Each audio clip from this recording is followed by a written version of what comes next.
பணம் கேட்குற சாமியாடியை நம்பலாமா? சாமி வருதுன்னா அந்த சாமியை வச்சு சம்பாதிக்கணும்னு நினைக்கிற சாமியாடி ஒரு மக்களை நம்பலாமா? அதைத்தான் நான் அறிஞ்சது அறிவு நண்பர்கள்ட்ட பகிர்ந்து கொள்ள ஆசைப்படுறேன். சாமி மனுஷன் மேலே வர்றது மக்களை காக்கத்தான். சாமி எதையும் எதிர்பார்க்காது. நான் என் பிள்ளைகளோட குறைகளை தீர்த்து கொடுக்க போகிறேன், என் பிள்ளைகளுக்கு இருக்கிற தீய வினைகளை மாற்றி அமைக்க போகிறேன், என் பிள்ளைகளை அதனுடைய ஆரோக்கியங்களை, அதனுடைய தொழிலை, அது இருக்கிற இடத்த எல்லாம் நான் சீரமைக்க போகிறேன் அப்படின்னு சாமி செய்கிறதுக்கு சாமி காணிக்க கேட்காது. ஆனால் சாமியை சுமக்கிற சாமியாடி கேட்கலாமா? அதுதான் இன்னைக்கு நான் அறிஞ்சதேன் அறிவு நண்பர்கள்ட்ட பகிர்ந்து கொள்ள ஆசைப்படுறேன். அதாவதுங்க, காணிக்க வாங்காமல் எந்த ஒரு காரியத்தை செஞ்சாலும் அந்த காரியம் பலிக்காது. சத்தியமான உண்மை. ஒரு சாமியாடியை போய் பார்க்குறோம், அந்த சாமியாடிகிட்ட நம்மளுடைய குறையை சொல்கிறோம் அப்படின்னா அந்த சாமியாடிக்கு நாம் காணிக்க கொடுக்கணும். அந்த காணிக்கை தான் அவர் சொல்கிற அந்த சாங்கியத்துக்கு மரியாதையும் கூட. அதே சமயம் அது பலிதமாக காணிக்க வாங்காமல் எந்த ஒரு காரியத்தையும் செய்யக்கூடாது. சாமியாடிகள் செய்யக்கூடாது. சாமியாடிகளுக்கு இது தெரியும். அப்போ காணிக்க கொடுக்கறது சரிதான். ஆனால் என் மேலே ஒரு சாமி வருது, அந்த சாமி வருது அப்படின்னா அந்த சாமி நல்லது செய்யுது, அந்த சாமி எல்லா மக்களுக்கும் அருள்வாக்கு சொல்லுது அப்படிங்கிற பட்சத்தில் என் சாமியை நான் முன்னுக்க வச்சு நான் பின்னுக்க நான் அதிகமாக பணம் சம்பாதிக்கணுங்கிற ஆசை எனக்குள்ள வரும்போது நான் சக்தி இழக்கப்படுவேன். நான் என்னுடைய தனிப்பட்ட அந்த ஒரு குணமானது நான் இழக்கப்படுவேன். அதாவது சாமியாடி யாரையும் அதில் குறை சொல்லணும்னு நான் சொல்ல வரலை. உண்மையா சுமக்கிற சாமியாடி ஒரு மக்கள் அறிவு நண்பர்கள் யாராவது இருந்தீங்க அப்படின்னா இந்த தவறை நீங்கள் செய்யாதீங்க அப்படின்னு தான் நான் சொல்ல வரேன். அதாவது எந்த ஒரு பிரச்சனைகளையும் ஒரு மக்கள் சொல்லி வர்றாங்கன்னா அவங்க முன்னாடி கொண்டு வர்றது நம்பிக்கை. ஐயா, உங்ககிட்ட எனக்கு இந்த தீர்வு கிடைக்கும், நீங்கள் இதை சரி பண்ணி கொடுத்துருவீங்க அப்படின்னு அவங்க மனசில் இருக்க நம்பிக்கை இருக்குல்ல, அந்த நம்பிக்கைக்கு நாம் துரோகம் செய்யக்கூடாது. அப்போ ஒருத்தவங்க உங்களை நம்பி வர்றாங்க, உங்களை நம்பி அவங்களுக்குள்ள மனசுக்குள்ள அவங்க படுற கஷ்டங்களை யாருக்கிட்டையும் சொல்லாத விஷயங்களை உங்கள்கிட்ட சாமி போல நினச்சி சொல்கிறாங்க அப்படின்னா அவர்களை நீங்கள் ஏமாற்றக்கூடாதுல்ல. பணம் எவ்வளவு பணம் ஆனாலும் நாளைக்கு கையில் இருக்காதுங்க. எவ்வளவு எவ்வளவு எவ்வளவு நாம் சம்பாதிச்சாலும் அந்த பணம் நம்ம கையில் இருந்துருமா? இப்போ பணம் சம்பாதிக்கிறது அது முக்கியம்தான். ஆனால் சாமியை வச்சு பணம் சம்பாதிக்கிறதுங்கிறது அது சரியானதாக இருக்காது. அதாவது இன்னைக்கு இதை எதுக்கு சொல்கிறேன் அப்படின்னா, அறிவோ நண்பர்கள், சாமியாடி பெருமக்கள், நீங்கள் என்ன பண்ணணும், இது மாதிரி தவறுகளை நீங்கள் செய்யக்கூடாது.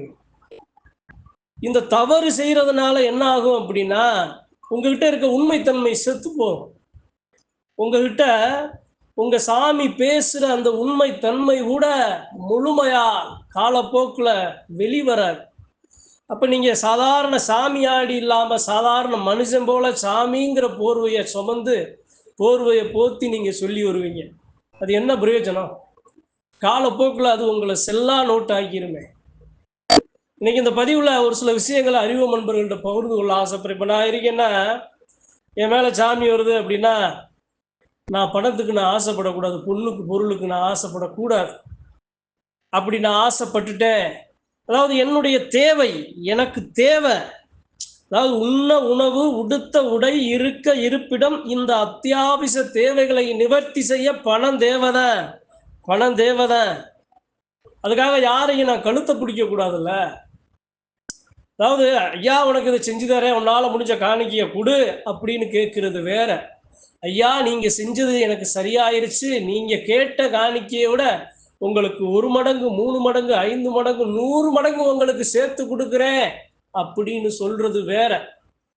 நீ இதை கொடுத்தாத்தான் இதை சரி பண்ண முடியும், இதை கொடுத்தாத்தான் உனக்கு இந்த பிரச்சனைகள் விலகும், நீ இப்படி காலத்துக்கு இல்லைன்னா கஷ்டப்படுவ அப்படின்னு அந்த நம்பி வந்த மக்களை அச்சுறுத்தக்கூடாதுல்ல. அது மாதிரி செயலை யாரும் செஞ்சிடக்கூடாது. சாமின்னு ஒன்று உடம்புல நிற்கிது அப்படின்னா அந்த சாமியை மதிக்கணும். பொண்ணுக்கும் பொருளுக்கும் பணத்துக்கும் நீங்கள் ஆசைப்பட்டீங்க அப்படின்னா அந்த சாமி உங்கள் கண்ணிலேயே தெரியாது. நீங்கள் என்னதான் நீங்கள் அழைச்சாலும் சாமி வராது.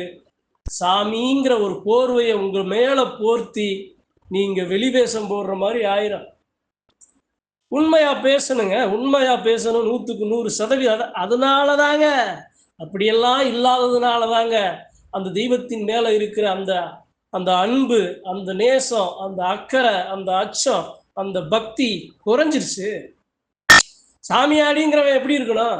சத்தியமா இருக்கணுமே. சத்தியம் இது மாதிரியா ஒரு சில ஆசைகளை எதிர்பார்க்குமா?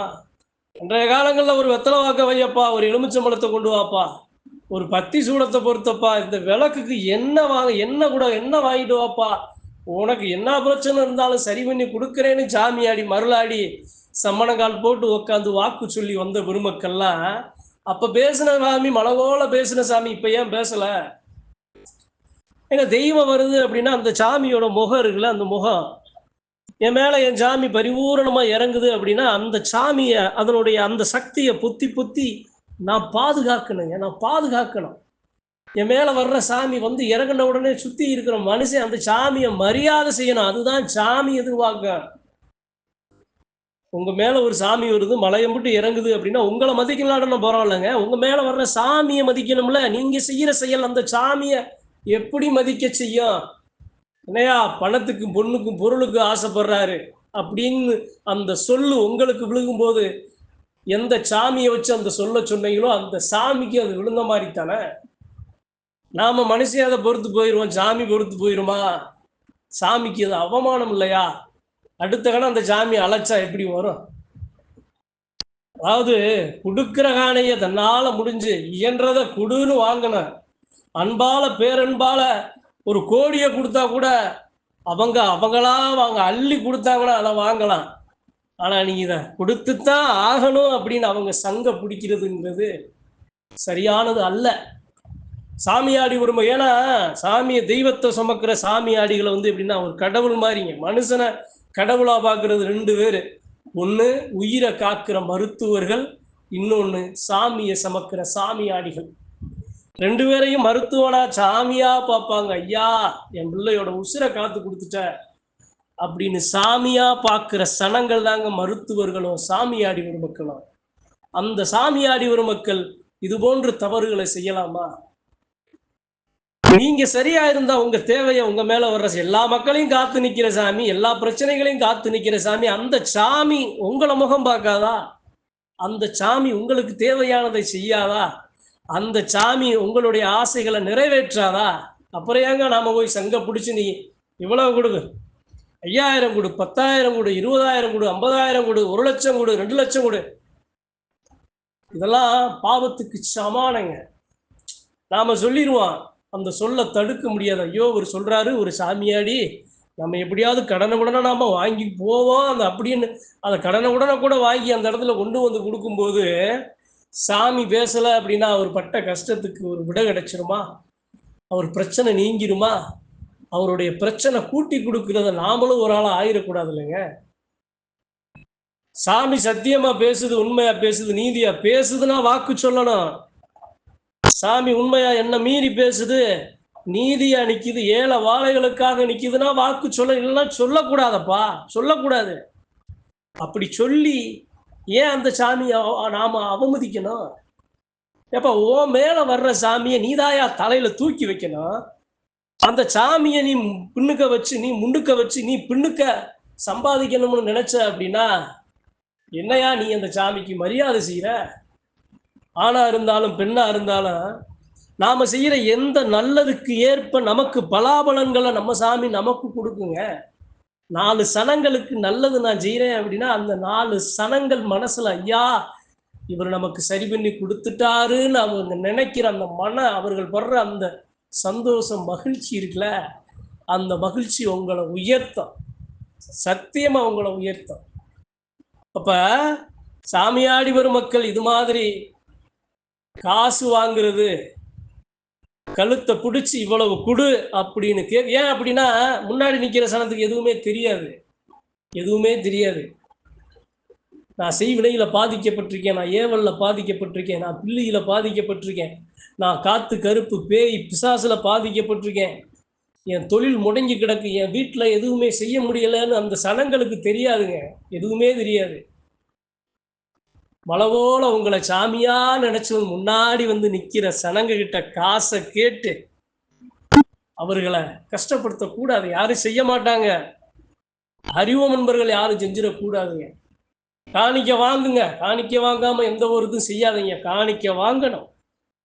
நீங்க வாக்கு சொல்றீங்க அப்படின்னா அதுக்கு மரியாதை செலுத்த காணிக்க வாங்கணும். ஆனா அந்த காணிக்க அவர்களால் மனசுல ₹10 கொடுக்கறது 1,00,000 கொடுக்கறதும் அவர்களுக்கு கிடைக்கிற நல்லதுல இருந்து வரணும். அப்படி அவர்களா மனசை அள்ளி இன்பத்தோட அள்ளி மூட்டை மூட்டையா கொடுத்தா கூட தாயே சந்தோஷம்னு வாங்கி அதை கூட 4 பேருக்கு நல்லதை செய்யுங்க. அப்ப இன்னைக்கு இந்த பதிவுல இதெல்லாம் நான் ஏன் சொல்றேன் அப்படின்னா, ஒரு சாமியாடி நீங்க சொல்றீங்க உங்க மேல இருக்கிற சாமி பேசுது அப்படின்னு உங்களை சுத்தி இருக்க சனங்க நம்புது அப்படின்னா, அந்த தெய்வத்துக்கு வெளிச்சம், உங்களுக்கு வெளிச்சம். அந்த வெளிச்சம் கூடணுமா குறையணுமா அப்படிங்கிறது நீங்க நடக்கிற நடைமுறையில தான் இருக்கு. வெளிச்சம் கூடுச்சு அப்படின்னா சனங்க கூடும். வெளிச்சம் கூடுச்சு அப்படின்னா உங்களுக்கு மரியாதை கூடும். வெளிச்சம் கூடுச்சு அப்படின்னா உங்களுக்கு பலம் கிடைக்கும், சக்தி கிடைக்கும். வெளிச்சம் குறைஞ்சிச்சு அப்படின்னா வீட்டில் இருக்க சனங்க கூட உங்களை மதிக்காது. நீ என்ன போய் சாமி ஆடுற, நீ என்ன வாக்கு சொல்ற அப்படிங்கிற மாதிரி கட்டிய மனைவி, பெற்ற தாய், பிள்ளைகிட்ட கூட நம்ம பேச்சு வாங்குற மாதிரி ஆயிரும். பணத்துக்கு முன்னுரிமை கொடுக்காதீங்க. அறிவார்ந்த அறிவு நண்பர்கள் பெருமக்களே, சாமியை உங்க மேல இருக்கிற சாமி, என் எல்லையில் இருக்க சாமி எதுக்கு எல்லா குடும்பங்களுக்கும் அந்த குடும்பங்களை மட்டுமே பாதுகாத்து நிற்குது, வர்ற ஜனங்களுக்கு ஏன் அள்ளி அள்ளி கொடுக்குது? அந்த சாமியோட குணம் அதல்ல. அந்த சாமி அதே மாதிரி மனுஷன் மேல வந்தால் அந்த குணம் தான் இருக்கும். மனுஷன் மேல வந்தாலும் குணம் மாறிடாது. தெய்வம் அப்படிங்கிறது எதையுமே எதிர்பார்க்காம நல்லதையே செஞ்சு கொடுக்கணுங்கிற பேராற்றல், பெரும் சக்தி. அந்த சக்தியை சுமக்கிற நாமளும் அப்படி இருக்கணும். பணத்துக்கு ஆசைப்பட்டு தெய்வத்தை நாம அதனுடைய மதிப்பை குறைச்சிடக்கூடாது அப்படிங்கிறதுக்காக அறிவு நண்பர்கள் யாராவது சாமியாடி பெருமக்கள் இது மாதிரி இருந்தீங்க அப்படின்னா அதை சரி செய்யுங்க. ஏழை எளிய மக்களை உங்க மேல வர்ற சாமி அவங்களுக்கு நல்லது கொடுக்கணும், நல்லது செய்யணும், அவர்களை கஷ்டப்படுத்தக்கூடாது. உங்ககிட்ட வந்துட்டாங்கன்னா அவங்களுக்கு ஒரு தீர்வு கிடைக்கணும்.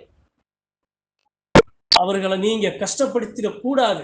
அதுதான் உங்க மேல இருக்கிற சாமி உங்ககிட்ட எதிர்பார்க்கும் அப்படிங்கிறதா சத்தியமான உண்மைன்னு சொல்லி இந்த பதிவை பகிர்ந்து கொள்ள ஆசைப்படுறேன். நன்றி, வணக்கம்.